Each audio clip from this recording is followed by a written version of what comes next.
Hey guys, it's HowToTruckDriver101.com. I'm Big Ken. Let's get on down to business. Alright guys, I want to talk about Toys by James Patterson. Basically, this book is kind of a combination between Logan's Run, The Bionic Man, and Demolition Man. It's basically about a guy named Hayes. Hayes is pretty much like a cop. He's been busting the humankind for a long time. But basically, Hayes ended up having his life completely turned upside down. It does have some kind of hokey kind of moments in it. One where Hayes gets shot by a crossbow. This is kind of silly. The other one is probably one of the other kind of moments in it where, he has a perfect woman who tries to beat him in a race to prove who's the best. Of course, this is the love interest who falls into the trappings of every writer that we see nowadays, which is, of course, she's perfect in every way. Right, but other than that, the book is actually pretty good. So check out Toys, James Patterson. That's just my quick review of the audiobook. And you can get that on iTunes or audible.com. Next book I want to talk about, we're going to talk about pretty much about 3 books at one. Well, no, we're going to talk about 3 books at once. We'll talk about one each. One is The Big Short. This is about Michael Lewis. He talks about the mortgage crisis and credit default swaps. Credit default swaps were how our whole economy pretty much collapsed in a way. Basically, credit default swaps are a way that banks kind of take big loans off their books. They explain it very well in the book, and it just really takes you into the world of Wall Street and just how this collapse began. Just explains the greed basically behind it. Even the antagonists often in the book, they don't seem to be all that great humans, even though several of them met with the Fed, said this was coming, and the Fed pretty much ignored it.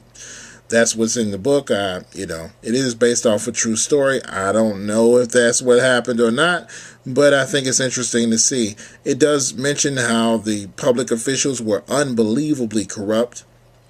We're rating bonds, which basically when you get a loan, they take your loan and they put it inside of a giant bond. This bond is rated AAA, triple B, triple C. They were basically saying triple C's were triple A's. So in other words, they were saying, hey, we've got, Michael Jordan over here, and then you get, your nephew. So it was, it pretty much explains just a lot of the corruption that went on. And it's still amazing to me there's been no real prosecutions about some of the stuff he talks about in his book. But I think it's a good book. Obviously, you never know. Sometimes stuff can be true or exaggerated, but from what I've read about it outside of the book, 99% of it is all true, and a lot of names are mentioned in it. Some of the people are not real; they're composite characters, but the main gist of the whole thing is just how unbelievable greed from people who are already millionaires, just destroy the system. So, I highly recommend it. Michael Lewis's Big Short. It's a great book. Let's talk about Liar's Poker now. Liar's Poker is Michael Lewis's first book, and then I also want to recommend The Money Culture. The Liar's Poker was a book that basically pretty much talks about his early years in Europe and trading. The Money Culture is a collection of short stories. I won't go too deep into them, but you have a Scrooge type story at the beginning, and then several very interesting reviews of how the Japanese markets work, how European markets work, France and Britain, and just kind of how the different culture of money happens over there, and how some of this, the techniques used to sell and things over there are very different.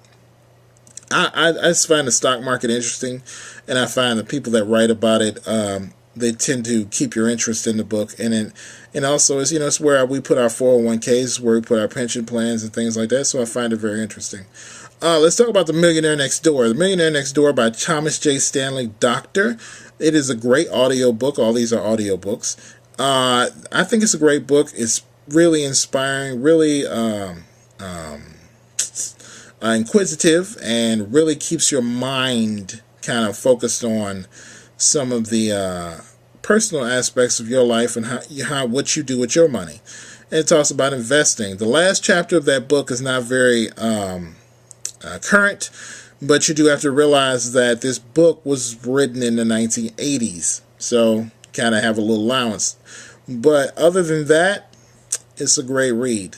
And now let's talk about, I'm kind of moving through these fast, but I want to talk about Poke the Box by Seth Godin. This book is basically about starting. If you're starting a business or doing anything, it's a great book to read. If you need any motivation, you feel intimidated by failure, these books are great. I mean, he goes from the XFL with McMahon all the way to the guy who started Kinko's. So you might want to check this out. Oh, no, not the guy who started Kinko's. I'm sorry. That's a different book. But Poke the Box is still good, and it's basically a great way if you're down, you don't feel it, you don't think you can get something started, poke the box. And poke the box is a metaphor that comes from the idea of a kid's toy where you poke the box and make a noise. And a lot of times that's pretty much the difference between failure and success in life, or at least success in living life. It's the poke the box.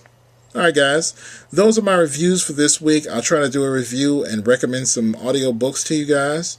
Hopefully motivated, just go out there and check them out. A lot of these books are not expensive, and they're pretty cool books. I think they're all informative and motivating, and just, in the case of Toys by James Patterson, just a great book to read.